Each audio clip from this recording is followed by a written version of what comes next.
আসসালামু আলাইকুম ভিউয়ার্স, রেহেনার রান্নাঘরে আপনাদেরকে স্বাগতম। আশা করি দেশ ও প্রবাসে যাই যেখানে আছেন আল্লাহর রহমতে ভালো আছেন, সুস্থ আছেন।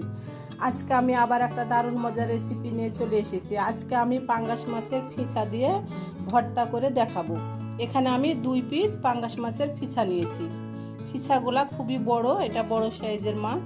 আমি এভাবে একটু করে কেটে নিয়েছি, ভিতরে মশলা ঢোকার জন্য আমি মাঝখান থেকে কেটে নিয়েছি। আমি এখানে লবণ, হলুদের গুঁড়া আর মরিচের গুঁড়া মাখিয়ে নেব। আমি হলুদের গুঁড়া, মরিচের গুঁড়া আর লবণ আমি মাখিয়ে নিয়েছি। এবার আমি কিচেনে চলে যাব। চুলায় আমি কড়াই বসিয়ে দিয়েছি। এবার আমি দিয়ে দেব তেল। এখানে আমি 1/2 কাপ তেল দিয়ে দিলাম। যেহেতু আমরা পাঙ্গাস মাছ ভাজবো, পাঙ্গাস মাছে অনেক তেল, সেজন্য তেলের পরিমাণটা কম ব্যবহার করলেই ভালো। আমি দিয়ে দেব 4টা শুকনা মরিচ। আমি মরিচ 4টাকে ভালো করে আমি ভেজে নেব। মরিচগুলো আমার ভাজা হয়ে গেছে। এবার আমি মরিচগুলোকে উঠিয়ে নিব। আমি এই প্লেটে মরিচগুলো উঠিয়ে নিলাম। আমি এবার দিয়ে দেব পেঁয়াজ কুচি। এখানে 1 কাপ পেঁয়াজ কুচি আছে, আমি দিয়ে দিলাম। আমি দিয়ে দেব রসুন কুচি। এখানে বড় রসুনের কোয়া 5টা আছে, আমি দিয়ে দিলাম। আমি দিয়ে দেব মরিচ কুচি। এখানে আমি 4টা মরিচকে কুচি করে নিয়েছি, আমি দিয়ে দিলাম। এটা বেশি ভাজার প্রয়োজন নাই, এটা হালকা করে ভেজে নিতে হবে। পেঁয়াজগুলো আমার ভাজা হয়ে গেছে। এবার আমি পেঁয়াজগুলোকে উঠিয়ে নিব। আমি পেঁয়াজগুলো উঠিয়ে নিলাম।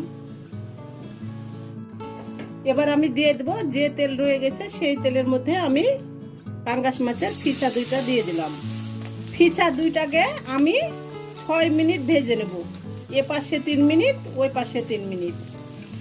আমার এক পাশ হয়ে গেছে, আমি এবার উল্টিয়ে দেব।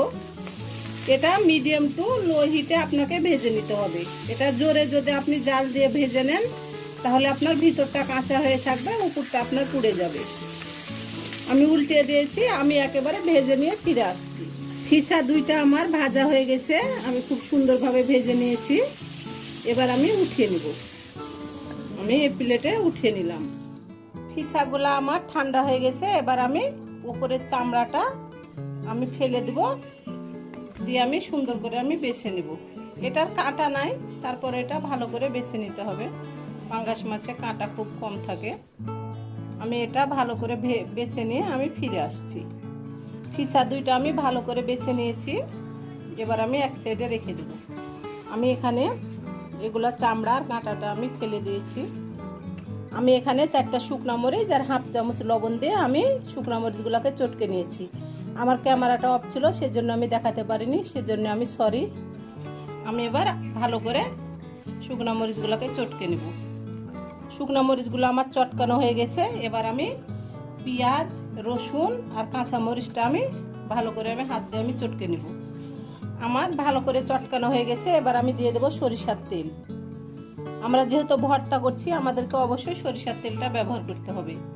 আমি এবার আবারও ভালো করে হাত দিয়ে আমি চটকে নেব। আমি এবার মাছগুলাকে চটকে নিব। মাছগুলা খুব ভালো করে চটকে নিতে হবে। আপনারা যদি ধনিয়ার পাতাটা খেতে পছন্দ করেন তাহলে অবশ্যই আপনারা ধনিয়ার পাতাটা ব্যবহার করবেন। আমি এবার দিয়ে দেব 1টা লেবুর অর্ধেক। আমি লেবুর রসটা দিয়ে দিলাম। লেবুর রসটা দিলে ভর্তাটা খেতে খুব মজা লাগবে। লেবুর রসটা আমি দিয়ে দিয়েছি। এবার আমি ভালো করে আর একটু চটকে নেব। হয়ে গেছে আমার পাঙ্গাস মাছের ফিচার ভর্তা। আমি যেভাবে ভর্তাটা করলাম আপনারা একবার হলো আমার মতো করে ভর্তাটা করে খেয়ে দেখুন। এটা অসম্ভব মজার একটা রেসিপি। এরকম ভর্তা যদি থাকে গরম ভাতের সঙ্গে তাহলে আর অন্য কোনো কিছুই লাগবে না।